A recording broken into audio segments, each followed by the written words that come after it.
Dear students, good morning. English ক্লাসে তোমাদের সবাইকে স্বাগতম জানাচ্ছি। আশা করছি তোমরা সবাই ভালো আছো, সুস্থ আছো। আজকের এই ক্লাসটি অত্যন্ত গুরুত্বপূর্ণ, সুতরাং তোমরা অবশ্যই অত্যন্ত মনোযোগ সহ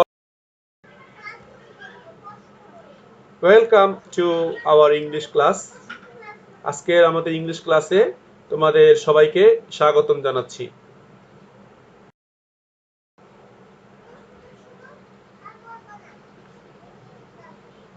This class is conducted by Mohammad Abdullah Litton, Assistant Teacher, Department of English, Metropolitan College, Dhaka.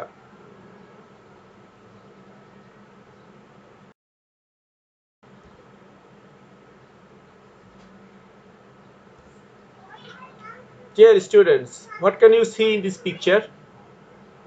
This is what? A robot. But is it complete? তোমরা ছবি দেখতে পাচ্ছ একটি রোবটের ছবি। সেই রোবটের ছবিটি আমার মনে হয় কমপ্লিট না, তো এটা কমপ্লিট করতে হবে।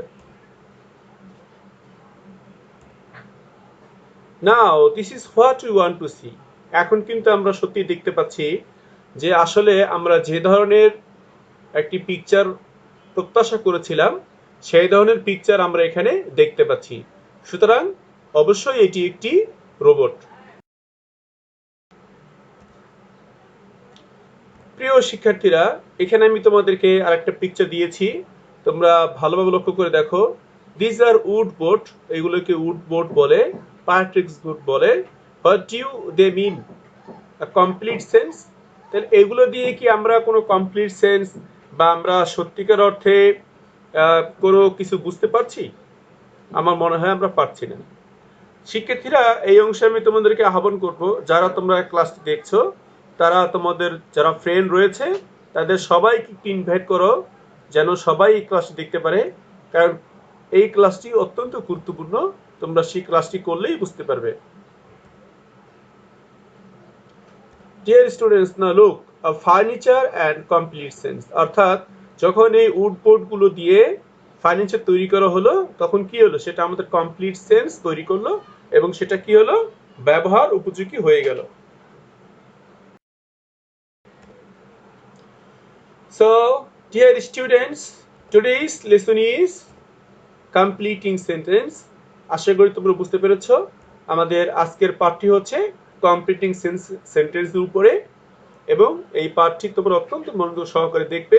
প্রয়োজনীয় ভিডিওটি তোমরা বারবার দেখবে। আমি যে সমস্ত বিষয়ের উপরে আলোচনা করব অত্যন্ত মনোযোগ সহকারে তোমরা সেটা দেখবে।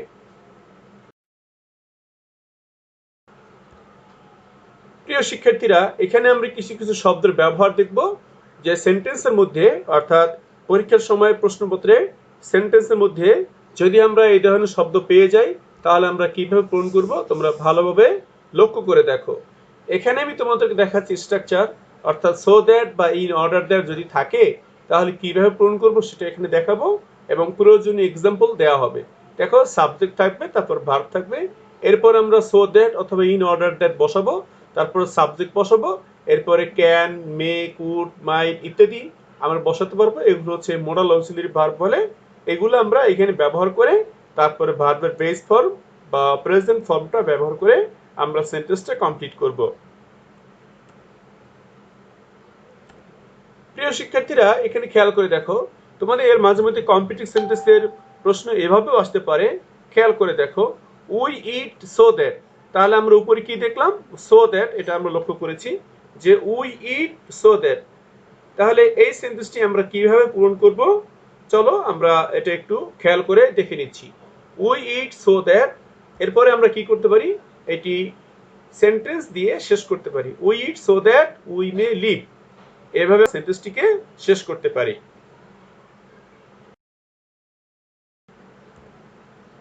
প্রিয় শিক্ষার্থীরা দেখো, এরপর যে আমরা লেস্ট, এই লেস্ট শব্দ যদি থাকে তাহলে কিভাবে পূরণ করব সেটা আমরা এখানে দেখব। প্রথমে চলো স্ট্রাকচারটা দেখে নিচ্ছি। প্রথমে সাবজেক্ট থাকবে, তারপর ভার্ব থাকবে এবং পরবর্তী লেস্ট থাকবে।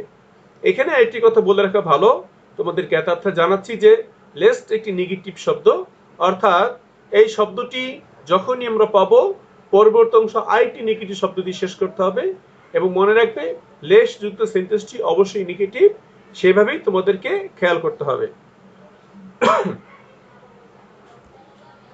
দেখো আমি তোমাদের জন্য এখানে একটি সেন্টেন্স দিয়েছি, দেখো the thief ran away lest, the চোরটি চলে গেল, দ্য থিফ ran away চোরটি পালিয়ে গেল, লেস্ট এর পরবর্তী অংশ কি একটা নেগেটিভ ওয়ার্ড দিয়ে ব্যবহার করে সেন্টেন্সটি এখানে শেষ করতে হবে। আশা করছি যে তোমরা সেটা অবশ্যই ভালোভাবে লক্ষ্য করবে এবং তোমরা সেটা অনুধাবন করবে। চলো আমরা সেন্টেন্সটি পূরণ করে নিচ্ছি।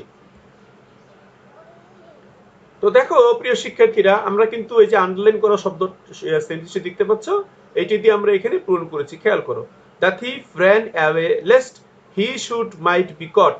তাহলে দেখো lest he should might be caught, ধরা পড়ে যাওয়া, এটি নেগেটিভ ওয়ার্ড। তো lest he should might be caught, he should অথবা might be caught যে কোনো একটা ব্যবহার করব আমরা এখানে অবলিক দিয়ে দিয়েছি।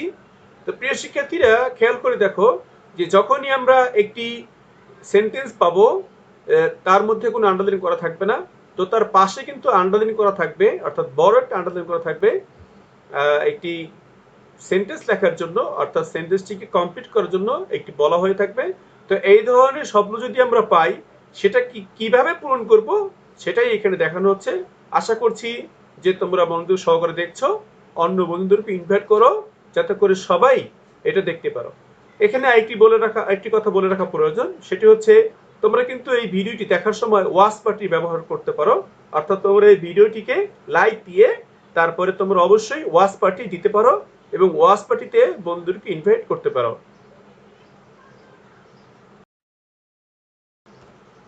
প্রিয় শিক্ষার্থীরা, এ পর্যায়ে আমরা শিখবো আনটিল অথবা টিল থাকলে কিভাবে আমরা সেন্টেন্স দিব। সেই ধরনের সেন্টেন্স আমি তোমাদেরকে এখানে দিচ্ছি। প্রথমে স্ট্রাকচার দেখো, স্ট্রাকচারটা কি রয়েছে দেখো, সাবজেক্ট, এরপরে ভার্ব বসবে, এরপরে আনটিল অথবা টিল ব্যবহার করব এবং তারপরে যথারীতি সাবজেক্ট এবং ভার্ব এবং রেস্ট অফ দি সেন্টেন্স বা সেন্টেন্সের পরবর্তী অংশগুলো আমরা এখানে ব্যবহার করব। আশা করছি যে তোমরা খুব সহজেই এগুলো বুঝতে পারছো। তাহলে আমরা দেখে নিচ্ছি। এখানে একটা এক্সাম্পল দিয়েছি, দেখো ছবির সাথে সঙ্গতি রেখে এক্সাম্পল দেওয়া হচ্ছে, ওয়েট হেয়ার, এখানে অপেক্ষা করো। তাহলে আমরা কি করব, এরপরে আনটিল বা টিল শব্দটি ব্যবহার করে পরবর্তী ক্লোজ আমরা ব্যবহার করতে পারি। তোমরা খেয়াল করে দেখো, আমরা এখানে লিখেছি wait here until the rain stops, এখানে অপেক্ষা করো আনটিল দ্য রেইন স্টপ, যতক্ষণ পর্যন্ত না বৃষ্টি থেমে যায়, যতক্ষণ পর্যন্ত না বৃষ্টি বন্ধ হয়। তো প্রিয় শিক্ষার্থীরা, তোমরা কিন্তু অবশ্যই খেয়াল করে দেখবে।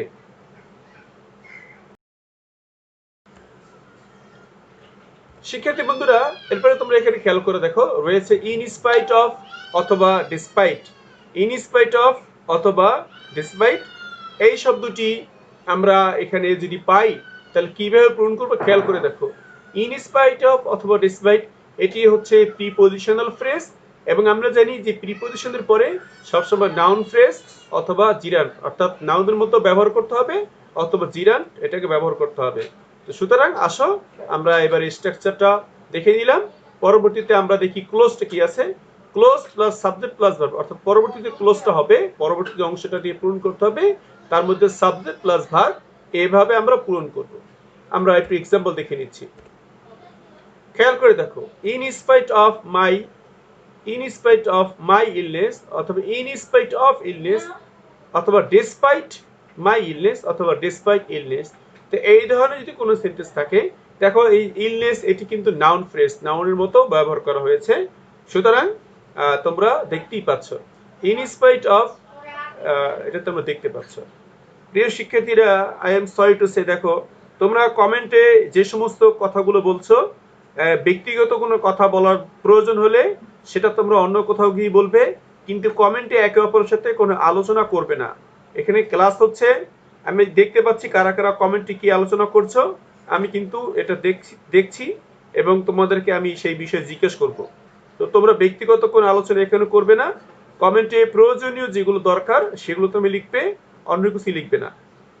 প্রিয় শিক্ষার্থীরা, দেখো যা বলছিলাম, ইনস্পাইট অথবা ডিসপাইট যেটা থাকে, তো এরপর আমরা কি করব, নাউন ফ্রেজ ব্যবহার করব এবং পরবর্তীতে আমরা সেন্টেন্সটা কমপ্লিট করব। তো দেখো আমরা এটা এভাবে শেষ করতে পারি, in spite of illness I went to college, অথবা in spite of my illness I went to college. এভাবে আমরা কি করতে পারি, একটি ক্লোজ দিয়ে মানে সাবজেক্ট প্লাস ভার্ব এভাবে ক্লোজ দিয়ে আমরা সেন্টেন্সটিকে শেষ করতে পারি। তো এরপরে আসো আমরা পরের স্লাইড দেখে নিচ্ছি। শিক্ষার্থীরা লক্ষ্য করো, এখানে আমরা তোমাদের জন্য দিয়েছি কি দেখো, ইনস্টিড অফ অথবা in Liu of. Instead of মানে হচ্ছে এর পরিবর্তে, মানে কোনো একটু কিছুর পরিবর্তে যে শব্দটা আমরা ব্যবহার করে থাকি তাকে বলা হয় ইনস্টিড অফ। তাহলে আমরা কি লিখতে পারি, ইনস্টিড অফ অথবা ইন লিউ অফ এই শব্দটা আমরা কি করব, ব্যবহার করব। তাহলে এই শব্দটা ব্যবহার করে আমরা কি করতে পারি, আমরা খুব সহজেই কিন্তু সেন্টেন্সটাকে আমরা কমপ্লিট করতে পারি। তো তোমরা একটু ভালোভাবে লক্ষ্য করে দেখো কি লেখা রয়েছে, ইনস্টিড অফ অথবা ইন লিউ অফ, এরপরে নাউন অথবা নাউন ফ্রেজ অথবা জিরান ব্যবহার করা হবে। যেহেতু এটি একটি প্রিপজিশনাল ফ্রেজ, সেজন্য আমরা নাউন ফ্রেজ বা জিরান ব্যবহার করব এবং পরবর্তীতে একটি ক্লোজ দিয়ে সেন্টেন্সটিকে শেষ করব। আশা করছি তোমরা সেটা অবশ্যই বুঝতে পারছো। তো আমরা একটু এক্সাম্পল দিচ্ছি। শিক্ষার্থীরা খেয়াল করে দেখো, instead of taking his supper, অর্থাৎ তার সাপার বা রাতের খাবার গ্রহণ করার পূর্বেই সে কি করলো, তাহলে আমরা এই ধরনের একটি ক্লোজ দিয়ে সেন্টেন্সটিকে কমপ্লিট করতে পারি। খেয়াল করে দেখো, he went to bed, instead of taking his supper he went to bed, অর্থাৎ সে তার রাতের খাবারটি না খেয়েই বিছানায় চলে গেল। তো তোমরাও কিন্তু এই ধরনের কোনো কাজ করো। আশা করছি যে তোমরা নিয়মিত তোমাদের নাস্তা ব্রেকফাস্ট সেটা তোমরা করবে, লাঞ্চ করবে, সাপার বা রাতের যে ডিনার বা রাতের খাবার সেটা তোমরা খাবে। তো প্রিয় শিক্ষার্থীরা, আমি লক্ষ্য করছি যে তোমরা কিন্তু অনেকেই তোমরা, তো প্রিয় শিক্ষার্থীরা খেয়াল করো, instead of taking his supper he went to bed. শিক্ষার্থীরা এখানে খেয়াল করো, এবারে আমি তোমাদেরকে অ্যাজ অথবা সিন্স অথবা বিকজ এই শব্দগুলো যদি থাকে তাহলে কিভাবে আমরা সেন্টেন্স কমপ্লিট করব সেটা দেখে নিচ্ছি। দেখো, অ্যাজ, সিন্স বা বিকজ অথবা দো, অলদো, ইফ এই শব্দগুলো যদি কোনো একটি শব্দ দেয়া থাকে তাহলে আমরা পরবর্তীতে একটি ক্লোজ দিয়ে সেন্টেন্স কমপ্লিট করব। মনে রাখবে, একটি কমপ্লিট সেন্টেন্স দিয়েই কিন্তু আমাদের পরবর্তী অংশটা ঠিক করতে হবে। তাহলে আমরা এক্সাম্পল দেখে নিচ্ছি, খেয়াল করো। শিক্ষার্থীরা এখানে খেয়াল করো, অ্যাজ অথবা সিন্স দুটো থেকে যে কোনো একটি ব্যবহার করবে। তাহলে আমরা বলতে পারি as you have a lot of money, যেহেতু তোমার কাছে প্রচুর টাকা রয়েছে, তাহলে এর পরবর্তীতে আমরা কি করব, একটি ক্লোজ অর্থাৎ একটি কমপ্লিট সেন্টেন্স দিয়ে আমরা এই সেন্টেন্সটা এখানে শেষ করব। তো আমি তোমাদের জন্য এখানে দেখো একটি কমপ্লিট সেন্টেন্স ব্যবহার করেছি। As you have a lot of money, you can set up a school in your village. যেহেতু তোমার কাছে প্রচুর টাকা রয়েছে, তো সেজন্য তুমি তোমার গ্রামে একটি বিদ্যালয় স্থাপন করতে পারো। তাহলে দেখো, আমরা কিন্তু একটি complete sentence, you can set up a school in your village, এটি কমপ্লিট সেন্টেন্স দিয়ে এবং একটি কমপ্লিট ক্লোজ দিয়ে আমরা সেন্টেন্সটাকে পূরণ করলাম। তো তোমরা বিষয়টি অবশ্যই খুব ভালোভাবে খেয়াল করবে এবং পরীক্ষাতে এই ধরনের সেন্টেন্স থাকলে এভাবেই তোমরা পূরণ করবে। আশা করি তোমরা বুঝতে পেরেছো।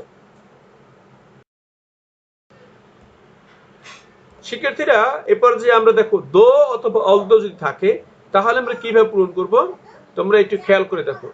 দো অথবা অলদো যদি থাকে তাহলে এখানে লক্ষ্য করে দেখো, দো অথবা অলদো, দো বা অলদো যে কোনো একটা ব্যবহার করতে হবে। এরপর আমরা কি করব, একটি ক্লোজ ব্যবহার করব এবং পরবর্তীতে আরেকটি ক্লোজ দিয়ে আমরা সেন্টেন্সকে পূরণ করব। আবারও বলছি, খেয়াল করে দেখো, দো অথবা অলদো এর পরে একটি ক্লোজ থাকবে এবং পরবর্তীতে আরেকটি ক্লোজ দিয়ে সেন্টেন্সটিকে পূরণ করতে হবে। আমরা একটি এক্সাম্পল দেখছি, দেখো, দো হি ইজ পুয়ার, খেয়াল করে দেখো, হি ইজ অনেস্ট, যদিও সে গরিব কিন্তু সে সৎ। দো হি ইজ পুয়ার, এখানে কম ব্যবহার করা হয়েছে, পরবর্তীতে আরেকটি ক্লোজ, হি ইজ অনেস্ট। তো তোমরা খেয়াল করে দেখো, এই ধরনের সেন্টেন্স যদি পরীক্ষাতে আসে তাহলে আমরা অন্য একটি ক্লোজ দিয়ে সেন্টেন্সটিকে পূরণ করব। দো যুক্ত অথবা অলদো যুক্ত কোনো সেন্টেন্স থাকে, একটি অংশ ক্লোজ দিয়ে দেয়া থাকবে। দেখো, হি ইজ পুয়ার, এটি একটি ক্লোজ, পরবর্তীতে আরেকটি ক্লোজ দিয়ে আমরা সেন্টেন্সটিকে শেষ করব। দেখো, আমরা শেষ করেছি, হি ইজ অনেস্ট। আশা করছি তোমরা বুঝতে পেরেছো। আমরা চলে যাচ্ছি পরবর্তী স্লাইডে।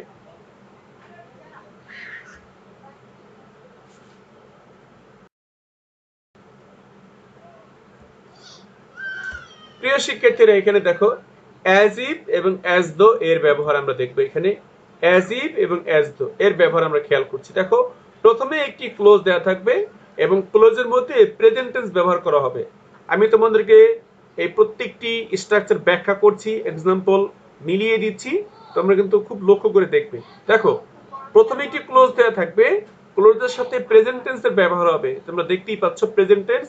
এর পরবর্তীতে অংশে আমরা কি দেখতে পাবো, অ্যাজ ইফ অথবা অ্যাজ দো, যে কোনো একটি শব্দ আমরা দেখতে পারবো, শব্দ বা শব্দগুচ্ছ আমরা এখানে দেখতে পারবো অ্যাজ ইফ অথবা অ্যাজ দো।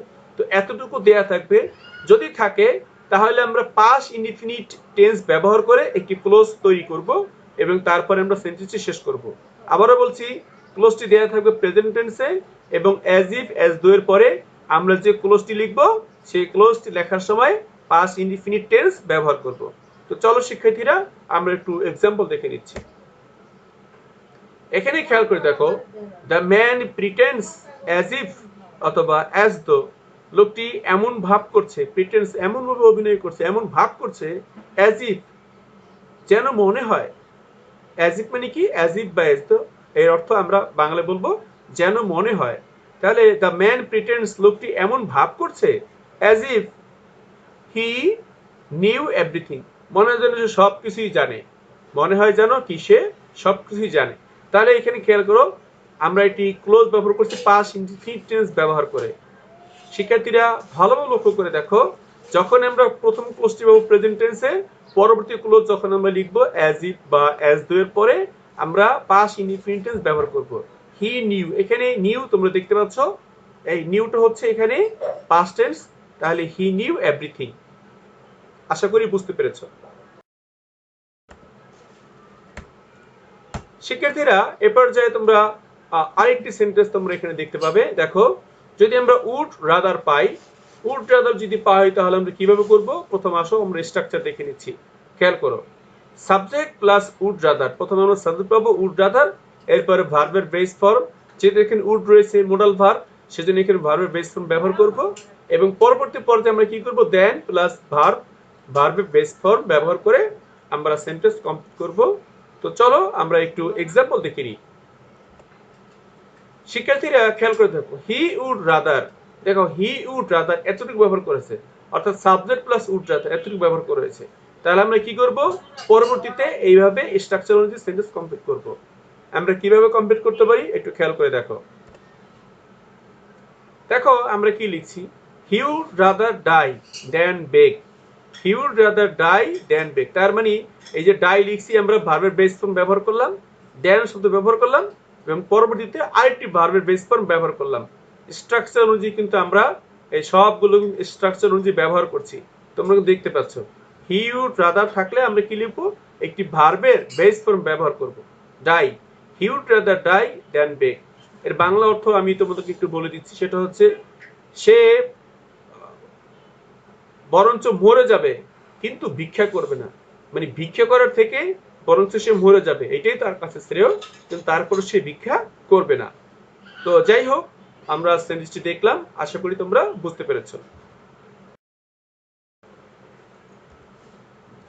প্রিয় শিক্ষার্থীরা, এবারে তোমাদেরকে আমি আরেকটা শব্দ দিচ্ছি। দেখো, উড ইউ মাইন্ড, তাহলে উড ইউ মাইন্ড যদি এই শব্দটা থাকে কিভাবে চেঞ্জ করবো খেয়াল করে দেখো। প্রথমে উড ইউ মাইন্ড ব্যবহার করব, এরপরে জিরান্ট ব্যবহার করা হবে। আর জিরান্ট তোমরা নিশ্চয়ই জানো যে ভার্বের বেস ফর্মের সাথে আইন যুক্ত করা হয় এবং সেটা নাউনের মতো কাজ করে। ভার্বের সাথে আইন যুক্ত করে সেটা যদি নাউনের মতো কাজ করে তাহলে সেটাকে আমরা জিরান্ট বলছি। এরপরে খেয়াল করো, একটা কোশ্চেন মার্ক দিব, তার মানে উড ইউ মাইন্ড দিয়ে যে আমরা সেন্টেন্সটা তৈরি করব সেটা অবশ্যই কি হবে, অবশ্যই কি কোশ্চেন হবে। আমরা স্ট্রাকচার দেখে নিচ্ছি।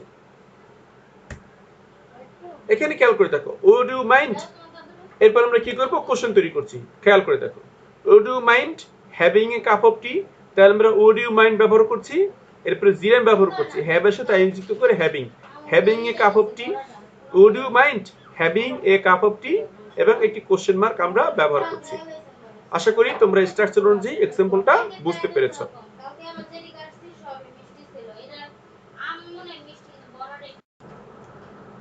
তাহলে প্রিয় শিক্ষার্থীরা, তোমরা এটা বুঝতে পেরেছো। এর পরবর্তী দেখো, যদি ইট ইজ টাইম থাকে তাহলে আমরা কিভাবে এটাকে সেন্টেন্স কমপ্লিট করব। দেখো, ইট ইজ টাইম, এরপর প্লাস ভার্ব, ভার্বের বেস ফর্ম কেন, এর একটা টু আছে। It is time, it is high time দিয়ে দুই ধরনের সেন্টেন্স পাবো। একটা হচ্ছে ইট ইজ টাইমের পরে টু ব্যবহার করা হয়, আর একটা হচ্ছে ইট ইজ টাইমের পরে টু ব্যবহার করা হয় না।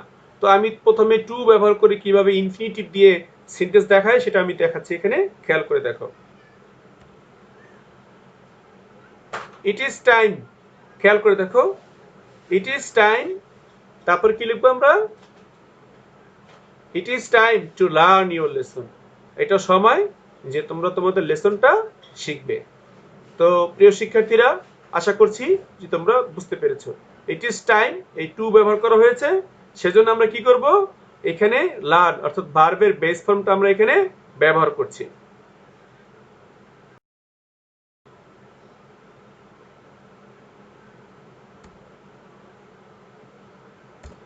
এরপরে দেখো, এই পর্যায়ে দেখো ইট ইজ টাইম বা ইট ইজ হাই টাইম যদি থাকে, আমি কিছুক্ষণ আগে তোমাদেরকে বলেছিলাম যে দেখো, যদি ইট ইজ হাই টাইম অথবা ইট ইজ টাইম থাকে, তাহলে দুইভাবে আমরা এটাকে কমপ্লিট করতে পারি। একটি হচ্ছে ইনফিনিটিভ দিয়ে অর্থাৎ টু এর পরে ভার্ব ব্যবহার করে, আরেকবার হচ্ছে টু থাকবে না। তাহলে দেখো ইট ইজ হাই টাইম অথবা ইট ইজ টাইম থাকলে এরপরে সাবজেক্ট প্লাস ভার্বের পাস্ট ফর্ম, ভার্বের পাস্ট ফর্ম। আবার খেয়াল করে দেখো, ইট ইজ হাই টাইম অথবা ইট ইজ টাইম যদি থাকে তাহলে সাবজেক্ট প্লাস ভার্বের পাস্ট ফর্ম ব্যবহার করতে হবে। আর যদি টু থাকে তাহলে ইনফিনিটিভ হয়ে যাবে, অর্থাৎ ভার্বের প্রেজেন্ট ফর্ম ব্যবহার করতে হবে। তাহলে একটু খেয়াল করে দেখো, ইট ইজ হাই টাইম বা ইট ইজ টাইম, এরপর আমরা কি করব, ভার্বের পাস্ট ফর্ম ব্যবহার করে আমরা সেন্টেন্স কমপ্লিট করব। দেখো, ইট ইজ হাই টাইম অথবা ইট is time students gained knowledge. তাহলে আমরা কি করলাম, এই পর্যায়ে আমরা কিন্তু এখানে সেন্টেন্সটাকে শেষ করছি। স্টুডেন্টস সাবজেক্ট ব্যবহার করলাম, এরপরে গেইনড পাস্ট টেন্স ব্যবহার করলাম। আবারও বলছি, তোমরা যদি ইট ইজ হাই টাইম পাও, ইট ইজ টাইম পাও, ভালোভাবে লক্ষ্য করবে যে যদি টু ব্যবহার করা হয় তাহলে আমরা ভার্বের প্রেজেন্ট ব্যবহার করব, আর যদি টু না থাকে তাহলে আমরা ভার্বের পাস্ট ফর্ম ব্যবহার করব। আশা করছি তোমরা বিষয়টি খেয়াল করবে।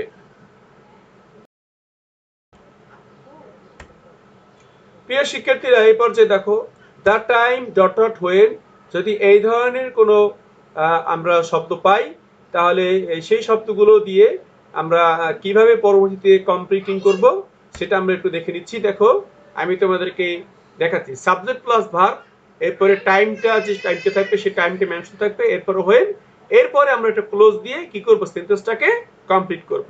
খেয়াল করে দেখো, আফটারনুন ইজ দ্য টাইম, তাহলে আমরা সাবজেক্ট প্লাস ভার্ব পাচ্ছি, আফটারনুন ইজ দ্য টাইম, এরপরে হোয়েন ব্যবহার করা হলো। তো এখন পরবর্তী যে অংশ শূন্যস্থানটা, এটা পূরণ করার জন্য কি করতে হবে, অবশ্যই ক্লোজ ব্যবহার করতে হবে। তাহলে আমরা একটি ক্লোজ দিয়ে আমরা সেন্টেন্সটাকে কমপ্লিট করে নিচ্ছি। খেয়াল করে দেখো, আমরা একটা ক্লোজ লিখছি, boys go to the playground. তাহলে afternoon is the time when the boys go to the playground. Afternoon বা বিকেলবেলা হচ্ছে এমন একটি সময় যখন ছেলেরা মাঠে খেলতে যায়। আশা করি তোমরা সেন্টেন্সটি বুঝতে পেরেছো। স্ট্রাকচার অনুযায়ী এক্সাম্পল এখানে দেওয়া হয়েছে। শিক্ষার্থীরা দেখো, এ পর্যায়ে আমি তোমাদেরকে no sooner had dot dot that এটা দিয়ে একটু এক্সাম্পল দিচ্ছি এবং তোমরা স্ট্রাকচারটা বুঝে নাও। নো সুনার, এরপরে হ্যাড, এরপরে সাবজেক্ট প্লাস ভার্বের পাস্ট পার্টিসিপল। তোমরা ভালো করে লক্ষ্য করো, যদি হ্যাড থাকে তাহলে কিন্তু অবশ্যই ভার্বের পাস্ট পার্টিসিপল ব্যবহার করতে হয়। আবারও খেয়াল করো, নো সুনার হ্যাড, তাহলে এখানে হ্যাড থাকার কারণে ভার্বের পাস্ট পার্টিসিপল ফর্ম ব্যবহার করতে হবে। এখন এই বিষয় নিয়ে আরেকটু কথা বলি। তোমরা যদি দেখো যে সেন্টেন্সের দুইটি অংশ থাকে বা সেন্টেন্সের মধ্যে দুইটি ক্লোজ থাকে, তাহলে একটি ক্লোজের মধ্যে যদি ভার্বের পাস্ট পার্টিসিপল ফর্ম ব্যবহার করা হয় তাহলে আরেকটি ক্লোজের মধ্যে ভার্বের পাস্ট ফর্ম ব্যবহার করতে হবে। আমি আবারও বলছি, দুইটি ক্লোজ যুক্ত কোনো সেন্টেন্স যদি থাকে তাহলে একটি ক্লোজের মধ্যে ভার্বের পাস্ট পার্টিসিপল ফর্ম ব্যবহার করা হলে, একটি ক্লোজের মধ্যে ভার্বের পাস্ট পার্টিসিপল ফর্ম ব্যবহার করা হলে অপর ক্লোজটিতে ভার্বের পাস্ট ফর্ম ব্যবহার করতে হয়। চলো আমরা স্ট্রাকচার দেখে নিচ্ছি। স্ট্রাকচার দেখেছি, এবার একটু এক্সাম্পল দেখে নিচ্ছি। প্রিয় শিক্ষার্থীরা, খেয়াল করে দেখো, no sooner had he arrived at the station. No sooner had, এখানে হ্যাড পেয়েছি, অ্যারাইভ ভার্বের পাস্ট পার্টিসিপল পেয়েছি, তাহলে পরবর্তী অংশ আমরা অবশ্যই কি করব, দেন দিয়ে তারপরে কি করব, ভার্বের পাস্ট ফর্ম ব্যবহার করে একটি ক্লোজ আমরা এখানে লিখব। তো তোমরা খেয়াল করে দেখো, আমরা এখানে দিয়ে দিচ্ছি no sooner had he arrived at the station then the train left. তাহলে এই যে লেফট শব্দটা ব্যবহার করা হয়েছে, এটা হচ্ছে কি ভার্বের পাস্ট ফর্ম। তাহলে স্ট্রাকচার অনুযায়ী এক্সাম্পলটা আশা করি তোমরা বুঝতে পেরেছো। পড়ার জন্য তোমরা ভিডিওটি বারবার করে দেখবে, তাহলেই তোমরা ভালোভাবে বুঝতে পারবে। প্রিয় শিক্ষার্থীরা, আজকে